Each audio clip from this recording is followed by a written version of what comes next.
오늘 성령의 감동을 받아 우리에게 성서를 기록해서 남겨준 분들, 그 사람들을 통해서 우리에게 주시는 하나님의 말씀입니다. 오늘 읽을 성경 말씀은 요한복음 4장 7절부터 15절 말씀과 마가복음 7장 24절에서 30절 말씀입니다. 먼저 요한복음 말씀 읽겠습니다. 사마리아 여자 하나가 물을 기르러 나왔다.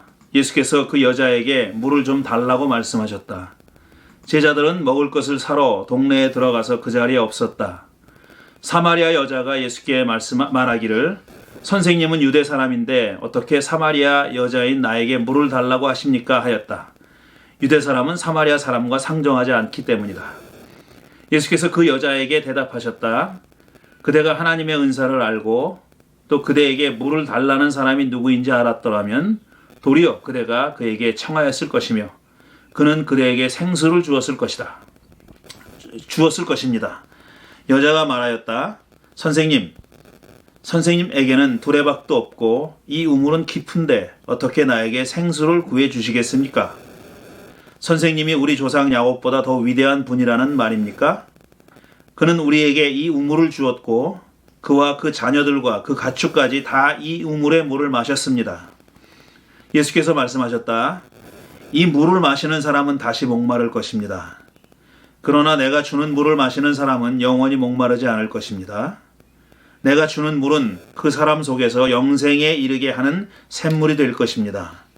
여자가 말하였다. 선생님, 그 물을 나에게 주셔서 내가 목마르지도 않고 또 물을 기르러 여기까지 나오지도 않게 해 주십시오. 마가복음 말씀입니다. 예수께서 거기에서 일어나셔서 두로 지역으로 가셨다. 그리고 어떤 집에 들어가셨는데 아무도 그것을 모르기를 바라셨으나 숨어 계실 수가 없었다. 악한 귀신 들린 딸을 둔 여자가 곧바로 예수의 소문을 듣고 와서 그의 발 앞에 엎드렸다. 그 여자는 그리스 사람으로서 수로보니게 사람인데 자기 딸에게서 귀신을 내쫓아 주시기를 예수께 간청하였다. 예수께서 그 여자에게 말씀하셨다. 아이들을 먼저 배불리 먹여야 합니다.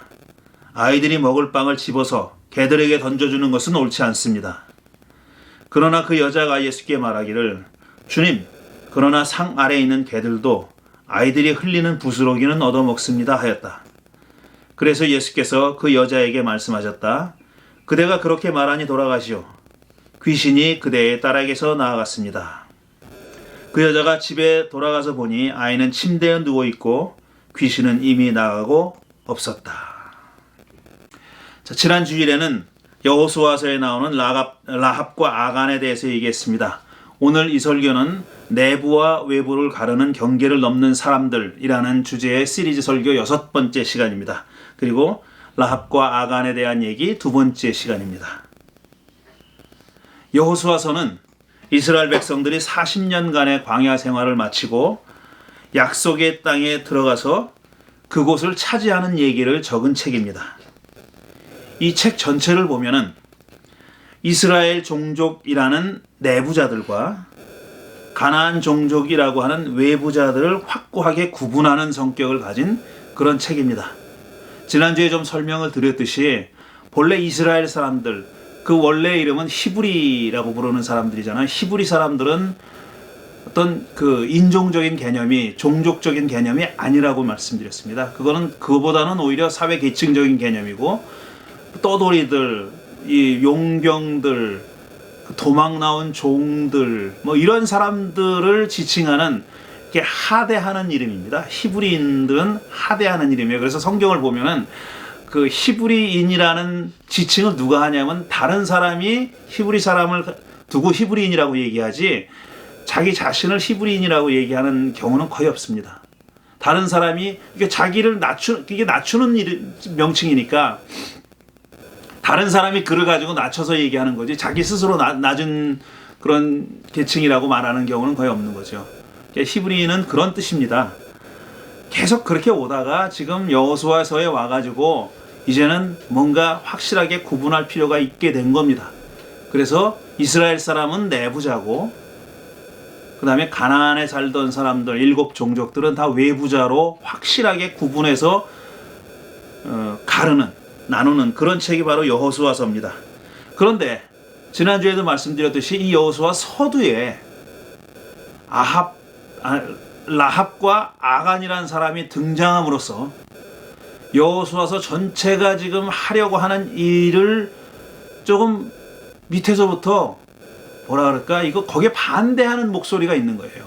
확고하게 선을 가르고 벽을 쌓으려는 시도를 무효화하려는 움직임이, 작은 목소리지만 그런 움직임이 있다는 겁니다. 그런 움직임을 보여주는 예가 바로 라합과 아간이라는 겁니다. 라합은 여리고성에 살고 있던 창녀입니다. 여자입니다. 이방인이고 여자고 또 창녀였었어요. 매우 낮은 계층의 사람이죠. 반면 아간은 아주 번듯한 집안 출신의 이스라엘 사람이고 남자입니다. 번듯한 집안 출신의 이스라엘 남자와 가나안 여자 창녀가 지금 대비되고 있는 겁니다. 이 두 사람 다 경계를 넘은 사람들이라고 말씀드렸습니다. 그러나 경계를 넘었다는 것이 주는 의미가 정반대인 거죠. 라합은 외부에서 경계를 넘어서 내부로 들어온 사람이고, 아간은 내부에 있다가 경계를 넘어서 외부로 나간 사람입니다. 방향은 정반대의 사람이지만 경계를 넘었다는 의미에서는 차이가 없는, 공통점을 갖는 그런 사람들입니다. 라합은 여호수아가 보낸 2명의 정탐꾼을 보호해준 덕분에, 또 그들이 무사히 돌아가게 도와준 덕분에, 그 다음에 그게 첫째 이유고 그런 일을 했고, 두 번째로는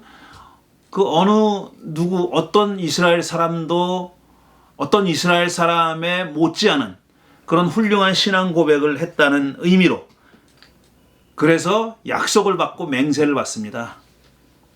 정탐꾼을 숨겨줬고 또 누구 못지않은 훌륭한 신앙 고백을 했던 이 라합은 이제 이스라엘 사람들이 여리고성을 침략해서 정복할 때 자기 가족들은 살려달라고, 그렇게 맹세하라고 정탐꾼에게 얘기했습니다. 정탐꾼이 거기에 응답해서 그러겠다고 약속을 했고 맹세를 했죠. 그 덕분에 여리고성이 함락됐지만, 그 사람들이 다 죽었지만 라합과 그의 가족들은 살아남아서 오늘날까지 이스라엘 백성들 가운데 살고 있다고 했습니다. 반면에 아간은 헤렘의 계명을 어겼죠. 모두 몰살하고 전리품도 다 없애라고, 죽이고 불태우라고 하는 헤렘의 계명을 어긴 사람입니다. 그래서 전리품의 일부를 빼돌렸어요. 그 덕분에, 여리고성에서 벌어진 일입니다. 그 덕분에 이스라엘 사람들이 아이성을 공격했을 때 실패했습니다. 아주 소수의 병력만 이끌고 자신 있게 나갔다가 많은 사람들이 죽고 패배하는 그런 일이 벌어졌어요. 그 원인을 찾아보니 그게 아간 때문이었던 겁니다. 아간이 계명을 지키지 않았기 때문에 결국 그는 발각돼서 그의 가족들이 다 투석형을 당합니다. 돌에 맞아 죽었죠. 그리고 그 돌무덤이 오늘날까지 남아있다고 했습니다. 라합을 얘기했을 때도 라합 가족들이 오늘날까지 이스라엘 백성들 가운데 살아있다고 얘기했는데, 이 아간의 가족들을 죽인 흔적인 그 돌무덤이 오늘날까지 남아있었고, 그 다음에 또 그 곳을 아골골짝이라고 아골이라고 불렀다는 얘기가 오늘날까지 그렇게 부르고 있다라고 얘기합니다. 두 사람에 대한 얘기가 서로 상응하고 있다는 것을 보여주는 그런 그 문학적인 장치인 겁니다. 오늘날까지라는 말, 이 한 부사 하나가 이 두 사람의 이야기를 연결해주고 있는 것입니다. 말씀드렸듯이 둘은 서로 다른 의미지만, 정반대의 의미지만 내부와 외부를 가르는 경계선을 넘어선 사람들입니다. 라합은 외부에서 내부로 넘어온 사람이고, 아간은 내부에서 외부로 넘어간 사람입니다. 이스라엘과 이방을 나누는 경계를 확고하게 세웠다고 하는 여호수아서 서두에 이 두 사람의 얘기가 나오는 것은 역시 의미심장하다고 제가 말씀드렸습니다. 이 세상에는 수많은 경계선들이 있습니다. 어떤 경계선은 눈에 분명히 보입니다. 마치 정말 확고하게 세워져 있는 장벽처럼 누가 봐도 경계선이 있고 누가 봐도 장벽이 있다는 것을 인식할 수 있는, 알 수 있는 그런 경계선도 있습니다. 또 반면에 그런 경계선이 눈에 띄지 않는 경우도 있습니다. 없는 것 같이 보여요. 하지만 보이지 않는 경계선이 사람들의 출입을 가로막고 있다는 것을 경험으로, 느낌으로 알게 되는 그런 경우도 많습니다. 이런 경계선들 가운데는 사회 경제적인 성격을 갖는 경계선도 있고, 그 다음에 경제적인, 사회 문화적인 종교, 그 사회 정치적인 경계선, 그 다음에 경제적인 경계선, 그 다음에 어떤 문화적이고 종교적인 경계선들이 그어져 있습니다. 많은 사람들은 그런 경계선들을 그어놓고 각자가 그런 경계선들, 또 작은 그룹들이, 크고 작은 어떤 집단이, 공동체가 그런 경계선을 그어놓고 내부와 외부를 가르고 있습니다. 그 선을 넘지 못하도록 어떤 경우에는 법과 제도를 갖춰놓은 경우도 있고요. 차마 법과 제도로 그렇게 못하는 경우에는 관습이나 어떤 전통 가지고 경계선의 역할을 맡기는 그런 경우도 있습니다. 법과 제도로 눈에 보이게, 확대이게 경계선을 그어놓은 경우도 있지만, 눈에 보이지 않는 전통과 관습과 혹은 신화와 같은 그런 경계선들도 존재한다는 얘기입니다. 이 경계선은 누가 긋습니까? 누가 이 경계선을 만듭니까? 누가 의식적으로든지 아니면 잠재의식적으로, 무의식적으로 그런 경계선을 만들어내고 있습니까? 당연히 내부자가 만들어냅니다. 그 경계선 안에 들어와 있다고 믿는 사람들이, 들어와 있기도 하고 또 스스로 들어와 있다고 믿는 사람들이 그런 경계선을 만들어냅니다. 그리고 그 내부자 중에서도, 내부자 가운데서도 특권을 가지고 있는 사람들이, 그 경계선의 덕을 보는 사람들이, 그 경계선이 있음으로써, 그 장벽이 있음으로써 뭔가 유형의 혹은 무형의 덕을 보는 사람들이, 이익을 보는 사람들이 그런 경계선을 만들어 놨고, 또 그런 장벽이 없어지지 않도록 법과 제도로서 혹은 전통과 관습과 신화 같은 것으로, 이야기 같은 것으로 그 경계선을 유지하려고 하는 것입니다. 경계선을 지은 사람은 여기 경계선이 있다라고 보여주고 싶어 하지 않습니다. 가능한 한 그 경계선이 없는 것처럼 보이고 싶어 하고, 존재하지 않는 것처럼 그렇게 말하고 싶어 합니다. 그렇게 보여주고 싶어 합니다. 그래서 그 경계선이 아닌 것처럼 아름답게 장식을 해놓는 경우도 있죠. 경계선이 아니라고 이거는. 그렇지만 해안이 있는 사람들은, 아니, 굳이 해안이 없더라도 그 경계선에 의해서 불이익을 당하는 사람들의 눈에는 아름답게, 아무리 아름답게 장식된 경계선이라 할지라도 눈에 보이게 되어 있습니다. 그것의 존재를 알게 되어 있습니다. 또 그 경계선을 만들어 놓은 사람들은 그 선을 넘으려고 했다가, 넘으려고 시도하고 노력했다가 낭패를 본 사람들의 이야기들을 자꾸 만들어냅니다. 그런 시도를 안 해본 사람들에게 그러지 말라고, 그렇게 해봐야 너희들 손해라고, 그렇게 하지 말라는 그런 인식을 심어주기 위해서, 그런 생각을 갖게 하기 위해서 자꾸 그런 얘기들을 만들어냅니다. 실패한 이야기들, 경계를 넘으려고 했다가 큰 손해를 본 사람 이야기들을 자꾸 만들어냅니다. 저는 오늘 예수님과 여인이 만난 두 가지 얘기를 갖고 왔습니다. 하나는 요한복음 4장에 나오는 얘기고, 다른 하나는 마가복음 7장에 나오는 얘기입니다. 다 성서에서 잘 알려져 있는 이야기고 여러분들도 익히 알고 있는 이야기일 것입니다. 제가 길게 얘기하지 않겠습니다. 이 두 여인 모두 분명한 것은, 두 여인 모두 경계선을 넘으려고 했고 넘었던 사람들이라는 그런 사실입니다. 예수님 제자들이 먹을 것을 사러 간 사이에 예수님은 사마리아 땅에 한 성의, 수가라고 하는 성의 우물가에 앉아서 기다리고 있었습니다. 근데 어떤 여인이 물을 기르러 나왔죠. 물론 당연히 사마리아 여인입니다. 사마리아에 살고 있는 그런 여인입니다. 예수께서 그녀에게 물을 달라고 하면서 말을 붙였습니다. 그러자 이 여인은 깜짝 놀라서, 왜 유대 남자인 당신이 나에게 말을 거냐고, 왜 나에게 물을 달라고 청하냐고 그렇게 되묻습니다. 이건 뭐 남녀 7세 부동석 정도의 얘기가 아니라 일단 유대 사람과 사마리안 사람들은 상종하기를 극히 꺼려했습니다. 유대 사람들은 사마리아 사람들을 정말 이방인보다, 어떤 의미에서는 이방인보다 더 저급하게 취급했습니다. 그 역사를 따지다 보면 긴데, 옛날 구약 성서 시대 때 북왕국 이스라엘이 아시리아에 패망했고, 아시리아는 북왕국의 땅에 외국 사람들을 끌어들였습니다. 다른 종족들을 끌어들여가지고 혈통을 흐트러 놨어요. 그러니까 결혼하게 만들었고, 그 다음에 그러니까 이제 혈통을 강조하고 그 종족의 순수성, 소위 그걸 강조하는 유대 사람들의 그 정체성을 흐려놓기 위해서 그렇게 한 겁니다. 그래서 유대 사람들, 유대 사람들은 남쪽 유다 사람들인데, 그 구약 성서 시대로 보면은 남쪽 유다는 바벨론이 점령했지만 그렇게 하진 않았거든요. 일부 사람들을 포로로 잡아갔지만 거기다 외국인을 심어놓지는 않았어요. 그런데 아시리아 제국은 그렇게 했던 겁니다. 그래서 북왕국 사람들이, 그러니까 예수님 당시에는 사마리아 사람들이 아주 그 혈통이 아주 흐려졌다는 거죠. 그러니까 경계가 흐려졌다는 얘기입니다. 경계가 없다는 얘기예요. 자기들은 경계를 지켰고 그 북쪽에 살고 있는 사마리아 사람들은 경계가 흐려졌다고 얘기한 거예요. 그래서 그 예수님 시대에는 유대 사람들이 사마리아 사람들과 뭐 말을 섞는다든가 그런 경우는 없었고, 대부분 사람들이, 유대 사람들이 갈릴리, 더 최북단에 있는 갈릴리로 가기 위해서는 사마리아를 거쳐서 가면 지름길인데 그렇게 하지 않고 돌아갔어요. 사마리아 땅을 밟는 것을 수치로 여겼고 자기가 더럽혀진다고 여겼기 때문에 그렇게 행동했던 겁니다. 그런데 예수님은 지금 사마리아 땅에 의도적으로 들어오신 거예요. 그뿐 아니라 우물가에서 그 여인에게 말을 먼저 거신 겁니다. 아마 여인이 유대 남자가, 행색을 보면 알거든요. 옷차림을 보면 아는데 유대 남자가 거기 앉아있는 것을 보고 절대로 먼저 말을 걸지 않았을 겁니다. 근데 예수님이 먼저 말을 거신 거예요.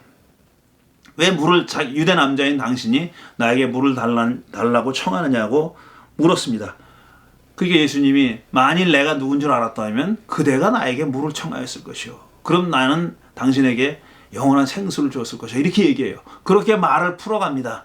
그렇게 물에 대한 얘기로 시작해가지고 생수, 영원한 생수의 얘기로 옮아갔죠. 그 다음에 남편에 대한 얘기로 옮아갔죠. 그 다음에는 예배하는 것에 대한 얘기로 옮아갑니다. 예루살렘 성전에서 예배를 드리는 게 옳으냐, 그렇게 유대 사람들이 하듯이 예루살렘 성전에서 예배 드리는 게 옳으냐, 아니면 사마리아 사람들이 하듯이 그리심산에 자기들이 만들어 놓은 성전에서 예배하는 것이 옳으냐, 이런 논쟁이 있었거든요. 그 논쟁을 가지고 묻습니다.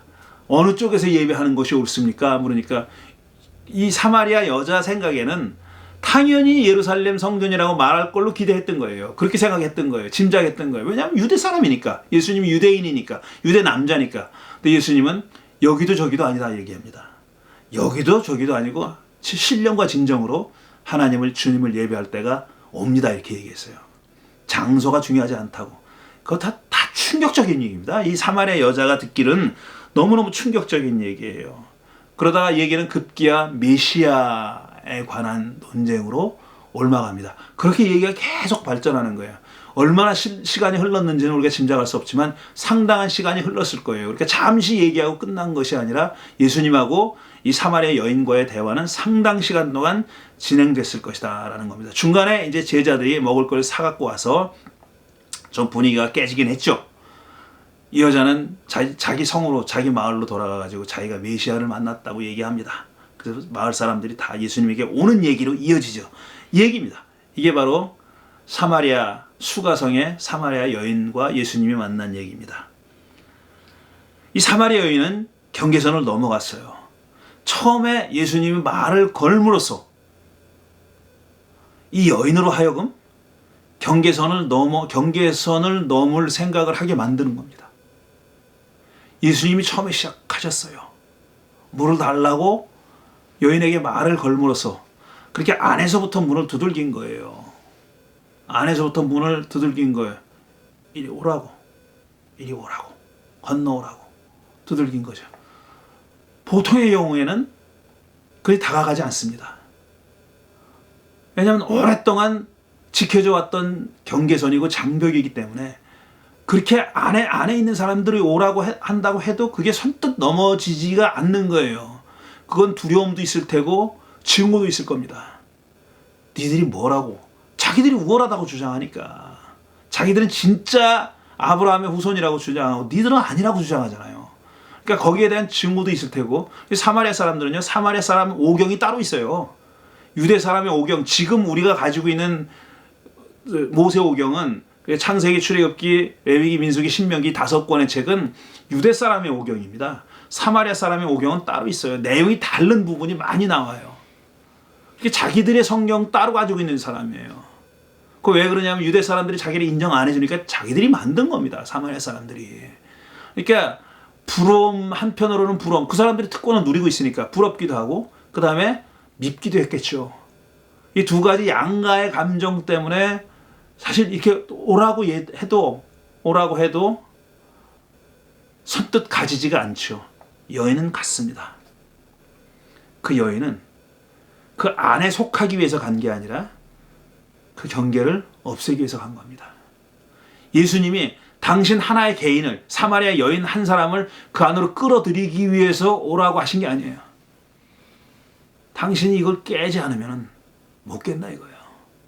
그래서 그렇게 부르신 겁니다. 초청하신 겁니다. 자, 안과 밖에서 우리 그물, 이 경계선을 없앱시다. 이렇게 얘기한 거죠. 이렇게 사마리아 여인과의 만남에서는 예수님이 여자를 도와줬습니다. 적어도 도와줬어요. 그런데 마가복음 7장에 나오는 이 이방 여인, 수로보니게의 여인, 수로보니게라는 곳에 살고 있는 그리스 여인의 경우에는 예수님이 그렇게 하지 않았어요. 그 여인에게는 귀신 들린 딸이 있었습니다. 사랑하는 자기 딸이 귀신 들렸어요. 그래서 온갖 이상한 행동을 하는 거예요. 얼마나 엄마 마음이 찢어졌겠어요. 누구도 고치지 못했습니다. 근데 귀신을 쫓아내는 아주 그런 능력이 있는 예수라는 분이 가까이 왔다는 걸 들은 거예요. 그래서 체면이고 뭐고 불사하고 달려간 겁니다. 체면이고 관습이고 전통이고 뭐고 불사하고 자기가 이방 여인이고 그 사람은 유대 남자라는 것도 잊어버리고 그 앞에 그냥 자기 몸을 내던졌습니다. 그리고 부탁했어요. 내 딸에게서 귀신을 쫓아내달라고. 그랬더니 예수의 입에서 나온 말씀이 정말 청천벽력 같은 말씀이 나왔어요. 아이들이 먹을 떡을, 아이들이 먹을 빵을 개들한테 주지 않습니다. 제가 금요일 날 마더 얘기할 때 얘기했어요. 더 자세히 얘기 않겠습니다. 어쨌든 그 말을 듣고도 여자는, 이 엄마는 포기하지 않습니다. 개들도 자녀들이 흘린 부스러기는 먹지 않습니까? 이 얘기에서 예수님의 역할은요, 사마리아 여인에게의 경우와 다릅니다. 사마리아 여인에게는 안에서부터 여인을 초대하는, 들어와 하는 게 있었어요. 들어오라고, 넘어서라고, 두려워하지 말라고, 넘어서라고 하는 그런 초청의 음성이 있었습니다. 그런데 이 얘기에서는 이 수로보니게 여인의 경우에는 예수님 자신이 장벽처럼 그렇게 활동하는 거예요. 그렇게 말씀하셨어요. 예수님 자신이 장벽인 것처럼 말씀하셨어요. 어딜 감히 네가, 어딜 감히 넘어서려고 그래. 자녀들이 먹을 빵을 개한테 주는 거 봤소. 자녀들이 먼저 배불리 먹어야지. 이렇게 얘기합니다. 오지 말라는 얘기죠. 오지 말라는 얘기죠. 제가 금요일날 얘기했지만 이건 테스트한 게 아니에요. 엄마를 테스트한 게 아니에요. 예수님이 머리와 가슴이 따로 놓은 겁니다. 잠시 머리와 가슴이 따로 놓은 거예요. 예수님은 머리로는 알고 계셨던 것이 그 뭔지 모르지만, 왠지 모르죠. 분위기 때문에 그랬는지 뭔지 모르지만 과거 전통적으로 유대인 남자가 생각하는 식으로 발언이 튀어나온 거예요. 유대 남자들은요, 유대 사람들은 이방인을 개라고 불렀습니다. 아주 비하하는 거죠. 그런 단어를 예수님이 쓴 거예요. 개라고. 여인은 그걸 받아친 겁니다. 말하자면 공격한 거고 조소한 거예요. 그건 사정이 아니에요. 이거는 읍소한 게 아닙니다. 읍소라기보다는 예수님을 창으로 찌른 거예요. 예수님의 양심을 그냥 창으로 확 꽂아버린 거예요. 당신이 그랬어? 예수님의 심장을 예수님의 양심을 그냥 날카로운 빗으로 찌른 거예요. 그때서야 예수님이 활짝 하고 깨어나신 거예요. 하나님의 아들 구세주가 갑자기 깨어난다? 처음부터 다 알고 있었지? 그렇게 믿으시려면 감히 말씀드려 예수 안 믿는 겁니다. 그거는 당신이 그려놓은 예수를 믿는 거예요. 복음서가 얘기하는 하나님의 말씀이 성서가 얘기하는 예수가 아니에요. 그거는 예수님이 화들짝 놀라서 당신이 장벽이었다는 것을 깨닫게 된 거예요. 그리고 나서 여인의 딸을 고쳐준 거죠. 사마리아 여인과 수로보니게 여인 비슷한 것처럼 보이지만 이렇게 다른 점이 있습니다. 이런 일을 라합이 했고요. 아간은 하지 않았습니다. 근데 요즘 제가 지난주에 발견하고 여러 번 본 영상이 있습니다. 우리 한국 사람인데 정확하게 말하면 혼혈이죠. 아버지는 유대인이고 어머니는 한국분입니다. 그런데 그렇게 혼혈이 아버지가 유대인이고 어머니가 한국 사람이잖아요. 거기서 나오는 자녀는 유대 사회에서는 유대인으로 인정 안 합니다. 왜냐하면 모계를 따라가거든요. 그러니까 엄마가 유대인이어야 유대인인 거예요. 아버지랑 상관없어요.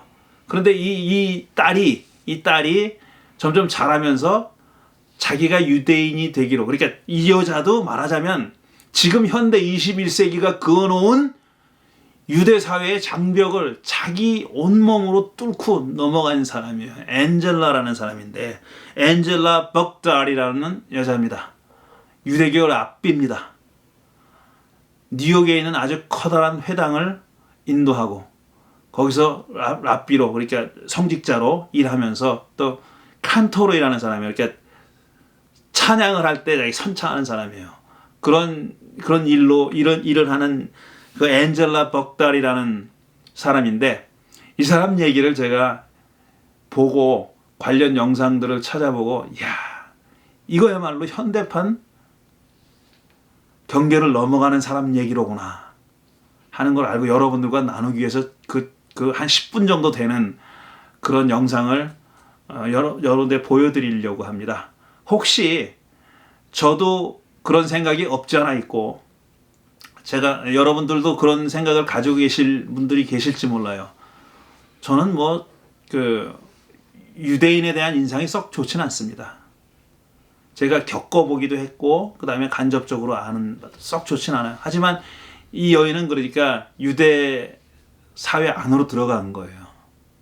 근데 그 일이 정말 쉽지가 않았더라고요. 그 쉽지 않았던 일을 어떻게 자기가 했는지 하는 것을 짤막한 영상이지만 보여주는 그런 게 있어서 여러분들께 보여드리려고 합니다. 이 영상을 보신 다음에 잠깐 제 얘기를 또 이어가겠습니다. I grew up Korean, but I was Jewish, but my mother was Buddhist, but my emos were Christian. So it was like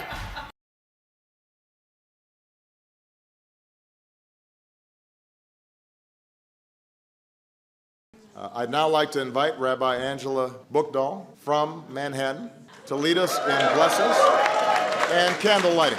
Rabbi.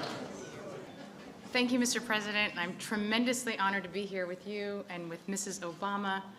I would say that our founding fathers, they wanted and aspired to build a country that was truly a place of religious freedom and equal opportunity for all people. But I have to predict that they could not have imagined that in 2014 that there would be a female Asian American rabbi lighting the menorah at the White House for an African American president. So I say, You don't mean they predicted that? I think You they don't would think be. they I predicted think that? they'd be surprised. Really?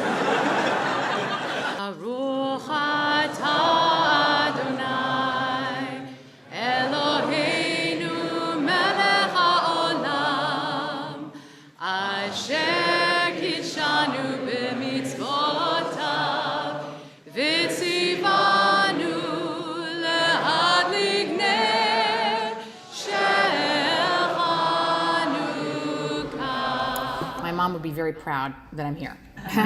Speaking as a Hanguk saram. So, as you heard, I was born between two worlds in an army base hospital near Seoul. And I have this Korean Buddhist mother. She was actually born in Japan, but moved to Korea when she was about 5.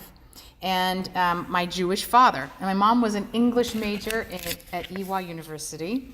And my father did ROTC and was stationed in South Korea. So that's how they met and then eventually got married.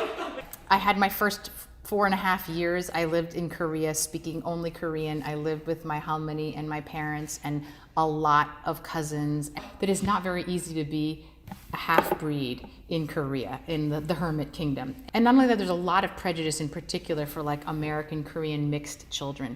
And there was no Jewish community at all. So for all of these reasons, at 5, basically, we moved to Tacoma, Washington, which is where my father's family was from. The irony is they moved to Tacoma, which actually has a bigger Korean population than Jewish population. So that was very lucky for my mom because she got very, very deeply involved in the Korean community there. My emos, we brought over 2 of my emos to America, to Tacoma. They all lived in my house first. You know how that goes for Koreans, you know, like they lived in my house for 6 months and then they moved to their own house.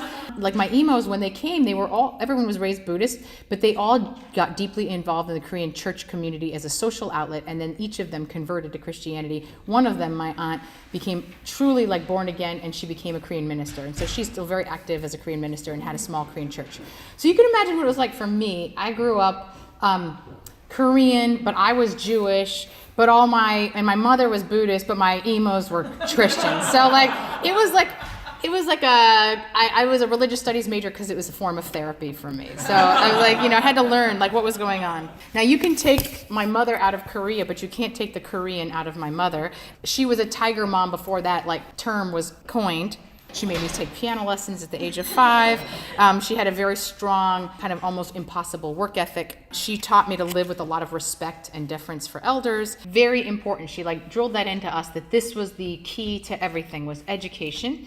And luckily, Jewish and Korean values are very similar, especially around these ideas around education and how we think about our tradition and preserving tradition and all of those things. Sometimes there were times where I felt like I didn't belong anywhere, and instead my mom kind of encouraged me to think of the fact that I could belong everywhere and I could take the best of my Korean side and the best of my Jewish side. So I do think I have a really strong sense of deference and loyalty to my parents and a sense of respect for elders, and a part of me that also probably what allowed me to say at age 16 when someone told me I wasn't Jewish when I was on an Israel trip. It was the first time I went to Israel. It was the first time I met Jews who were much more traditional than I were.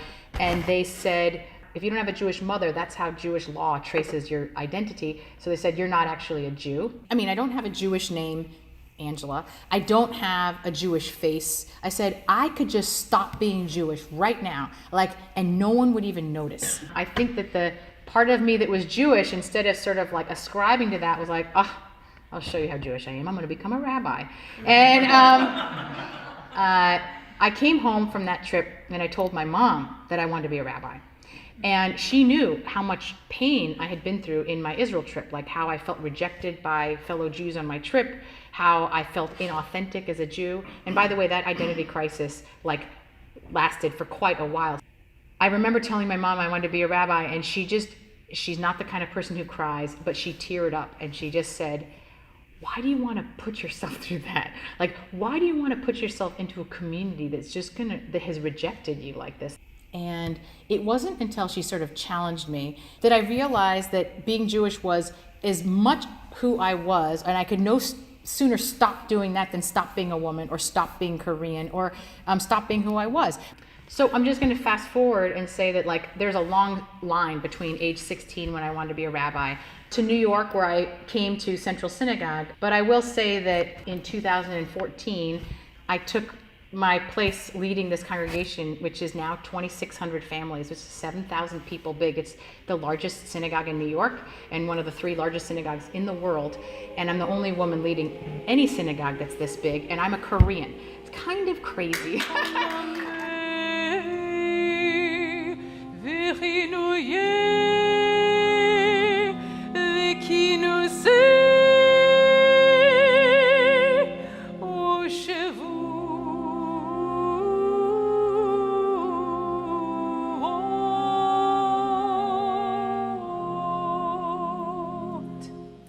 Because Jews, especially because we have been a diaspora people for 2,000 years, you can't pin us down into one ethnic group or one race. So the idea that you're a race is almost always going to be used against you in some bad way, and it's not the identifier. And so for me, I had trouble though because I didn't look Jewish in the kind of the American mainstream white way, and that would always be, you know, a problem in terms of people's kind of relationship with me, especially when I was younger, and probably my own sense of like fitting in. People say though, if we're not a peoplehood, and if I don't really believe in the religion, then what binds us together? And that's a really key question. Like you probably ask that as Koreans too. Like, okay, so we're not living in Korea anymore. Is it just a bloodline? Is it just the way I look? Is there something real that like actually draws and binds us all together? And what is the substance of that? So on the one hand, one of the things we talk about all the time, there's this phrase from the Jewish Talmud that says, every Jew is responsible for one another. Meaning that like we really do feel that we are one community or one people that are spread around the world, but we are united and we're responsible for one another and we're connected in some way. When I think about it now, I think you want to get to something more substantive. So part of what I think about a lot is like, how do we make it more than just like, you know, oh, we share a Korean food or a Jewish food or something that's very surface. How do you get to something deeper? Like, I feel like we really need that Jewish idea right now. And so one of the things we talk about is like, these are qualities that you recognize in Jews around the world, like countercultural, it's iconoclastic, it reverses the norms of structure and hierarchy. That is like built into the culture. So I think that those pieces, that's the kind of stuff that I think you can build a connection on. Something real that's worth preserving. I think all the time, like I'm not here to preserve Judaism just for its own sake. I want to preserve it because there's something worth preserving. Like I think there's something that Judaism brings to the world that is powerful, that I find so meaningful that like, I really want my children and other people to learn it. So we have to think about that with Korean culture as well. There are things about Korean culture and that go beyond the surface stuff, that are deep and powerful. That's the stuff we want to preserve. That's what we want to share. That should be what connects me to someone who's in Korea. That I think is, we want to get to that higher level of like the deep values that bind us together as a community. Can we ask you to sing? We're going to sing Arirang. I'm super proud of being Korean. 아리랑 아리랑 아라이오 아리랑 거기로 넘어간다 나를 버리고 가신 님은 심리도 못 가서 바병난다. Thank you. 잘 보셨습니까? 저는 여러 번 봤습니다. 이 비디오를. 그리고 또 다른 동영상도 봤는데 이분이 그 아까 말씀한 회당에서 설교를 하는 것도 봤어요. 근데 그 내용을 보니까 이런 내용입니다. 그러니까 이분은 그 개혁 유대교에 속한 분이에요. 리폼드 주예요. 리폼드 주다이즘이라고 개혁 유대교에 속한 분인데 그 유대교 안에서도 개혁 유대교에 대한 그 보수파들의 공격이 엄청난가 봐요. 그래서 저건 뭐 유대교도 아니다. 뭐 이거 깔아뭉개는 사람들도 많이 있대. 아주 정통, 아주 울트라 보수적인 사람들은 개혁 유대교를 유대교인으로 인정 안 하는 거예요. 근데 거기에 대해서 자기들이 얼마나 그 유대인의 정통 신앙에 충실하고 있는지 또 자기들의 신앙의 정체성을 이렇게 얘기하는 그런 설교를 제가 봤습니다. 그건 뭐 어떤 생각이 들었냐면 저 유대교 안에서 우리 향림교회 같은 교회로구나 하는 생각을 했어요. 우리도 같은 일을 한다고 저는 생각하는데 저분이 지금 목회하고 있는 저분의 정체성, 저분이 목회의 어떤 정체성 이런 것들이 우리와 상당히 비슷하다는 그런 생각을 했습니다. 그래서 제가 여러분들에게 소개해 드린 거고요. 그 줄탁동시라는 말이 있죠. 이 어떤 벼감록이라는 데 나오는 말이라고 하는데 줄은 뭐냐면은 이 병아리가 알 속에서 쪼는 겁니다. 탁은 뭐냐면 알 바깥에서 어미 닭이 쪼는 거예요. 그게 동시에 일어난다는 거예요. 그래야 병아리가 알을 깨고 나온다는 거예요. 그러니까 병아리가 알을 깨고 나오는 것은 안에 있는 병아리의 힘만도 아니고 바깥에 있는 어미 닭의 힘만도 아닙니다. 둘의 노력이 합쳐져서 병아리가 알을 깨고 부화한다는 거예요. 그래야 죽은 알이 아니라 살아있는 병아리가 된다는 겁니다. 우리 모두가 다 어떤 경계선의 내부에 들어 있습니다. 또 다른 어떤 경계선의 외부에 나와 있습니다. 모두가 다 그렇습니다. 어떤 경계선 안에 들어와 있고 또 어떤 경계선 바깥에 나가 있습니다. 근데 많은 사람들이 자기가 안에 들어있다고 하는 그런 자기를 둘러싸고 있다고 하는 경계선은 지키려고 하고 또 자기가 바깥에 놓여 있다고 생각하는 경계선은 없애려고 그래요. 그건 이율배반적이죠. 자기의 것은 유지하고 보존하려고 하고 남이 그 안으로 들어오는 것은 어떻게든지 막으려고 그러고 그렇지만 자기는 또 남의 어떤 경계선은 무시하고 욕하고 그게 쓸데없다 그러고 악하다 그러고 들어가려고 그래요. 저는 이거를 바꿔야 된다고 생각합니다.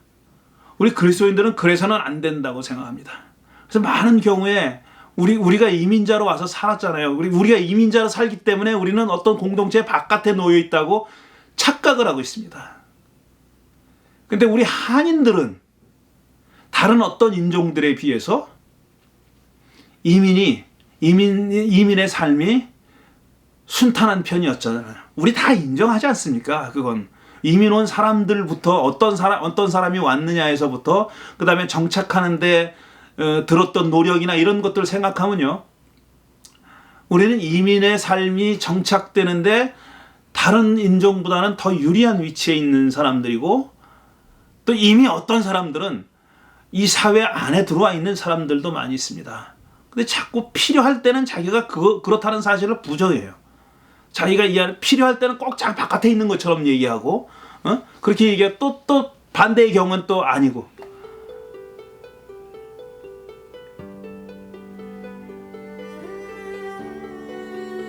더 최근에 오거나 아니면 더 조금 이민해서 정착해서 살기 어려운 사람들이 있습니다. 그분들이 바깥에 있어요. 우리 고교에서도 마찬가지고요. 바깥에 있는 사람도 있어요. 근데 그 사람들은요, 안에서 쪄주지 않으면 바깥의 힘만으로는 안 됩니다. 안에서 쪄줘야 되는 거예요. 예수님이 사마리아 여인에게 하셨듯이 그렇게 해야 되는 거예요. 들어오라고 넘어서라고, 두려워하지 말라고, 한 발 내디더라고, 그렇게 격려하고 용기를 주고 그렇게 해야 경계선이 사라질 수 있습니다. 없어질 수 있습니다. 우리가 우리 거를 보존하려고 계속 킵하고 가지고 있으려고 우리만 독점하려고 노력해서는 그 경계선이라는 건 없어지지 않습니다. 밖에서 아무리 부딪혀도 온몸을 던져서 그 벽을 부딪히고 그걸 넘어서려고 해도 안 돼요. 안에서 그거를 없애려는 노력을 해는 사람이 없으면 못합니다. 저는 그 일을 해야 된다고 생각합니다. 어떤 경계선이 있다 손 치더라도 자유롭게 넘어설 수가 있어야 됩니다. 자유롭게 넘어설 수 있으면 사실 경계선은 아닌 거죠. 그냥 편의상의 선인 거지. 그걸 경계라고 장벽이라고 부를 수는 없는 거죠. 세상의 모든 선이 그렇게 돼야 된다고 생각합니다.